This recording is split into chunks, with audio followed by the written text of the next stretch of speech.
اور اسی درمیان میں یہ جو آصف زرداری اور پی ڈی ایم کی پالیٹکس ہے، جو اب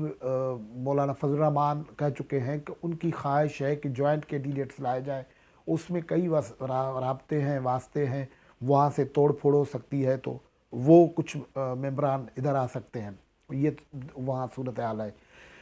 لیکن جو سب سے دلچسپ صورتحال ہے وہ ہے سندھ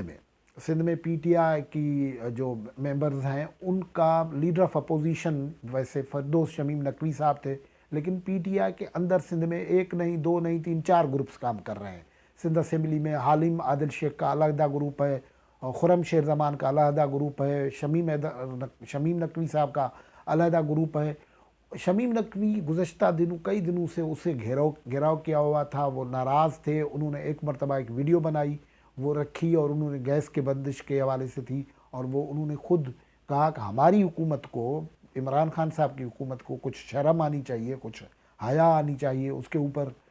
کہ وہ لوگوں کو خدمت نہیں کر رہے ہیں۔ اس کے اوپر ان کے خلاف نہ صرف کارروائی ہوئی، لیکن گروپ بندی کی وجہ سے اندر جو گروپ تھے انہوں نے عمران خان صاحب کو کافی ان کے متعلق بھڑکایا۔ اب صورتحال ایسی ہو گئی کہ ان کو استعفیٰ دینا پڑ گیا لیڈر آف اپوزیشن کی حیثیت سے۔ انہوں نے استعفیٰ دیا، تحریری طور پر دیا، وہ اسپیکر کو نہیں دیا، انہوں نے واٹس ایپ پہ بھیج دیا۔ یہ میں انسائیڈ کی خبر بتا رہا ہوں، یہ میرے پاس ان کی ریٹن موجود ہے۔ انہوں نے بھیج دیا وزیر اعظم صاحب کو۔ وزیر اعظم صاحب نے اس پہ کوئی ڈائریکٹ نہ لکھا کہ یہ میں آپ کا استعفیٰ قبول کرتا ہوں، یا یہ نہ لکھا کہ قبول نہیں کرتا ہوں۔ اس نے کہا کہ یہ ڈراسٹک ایکشن ہے، یہ بہت سخت قدم ہے۔ وہ شمیم نقوی صاحب نے جب تک یہ جواب آیا تب تک یہاں تو پی ٹی آئی کے لوگ ہی اندر تیار بیٹھے ہوئے تھے، انہوں نے ایک بغاوت کر دی، پی ٹی آئی کے اندر توڑ پھوڑ شروع کر دی۔ انہوں نے ایک موو کیا اور انفارملی حلیم عادل شیخ کو انہوں نے مقرر کر دیا کہ یہ ہے ہمارا لیڈر آف اپوزیشن۔ اس سلسلے میں صرف یہ نہیں ہوا، بلکہ انہوں نے یہ کام کروایا کہ جی ڈی اے سے رابطہ کیا، جی ڈی اے کے 14 اسمبلی ممبرز ہیں، ان سے بھی ایک درخواست جو ہے لیڈر آف اپوزیشن کی چینج کے لیے لکھوائی۔ 14 نمبرز ان کے ہیں، ان سے سائن لی۔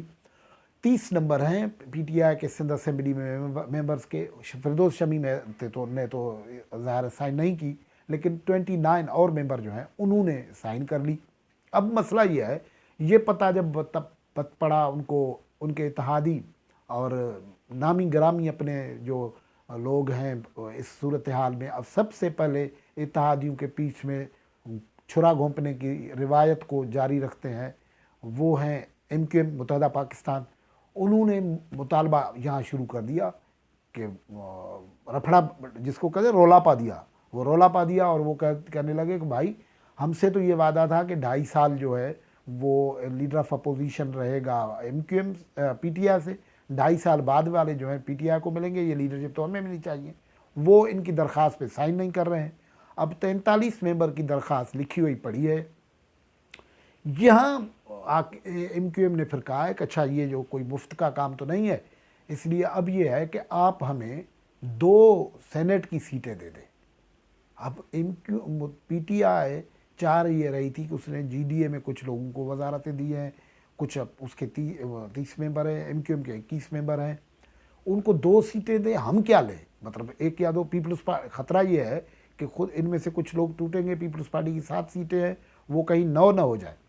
تو پھر 2 اگر ان کو دیں تو ہے ہی 11 سیٹیں سینٹ کی، تو وہ تو ساری چلی گئی، تو پھر پی ٹی آئی خان صاحب کا جو سینٹ میں اکثریت حاصل کرنے والا خواب ہے وہ پورا نہیں ہوتا۔ اب یہ ہے کہ ایم کیو ایم ان کو مسلسل پریشرائز کر رہا ہے کہ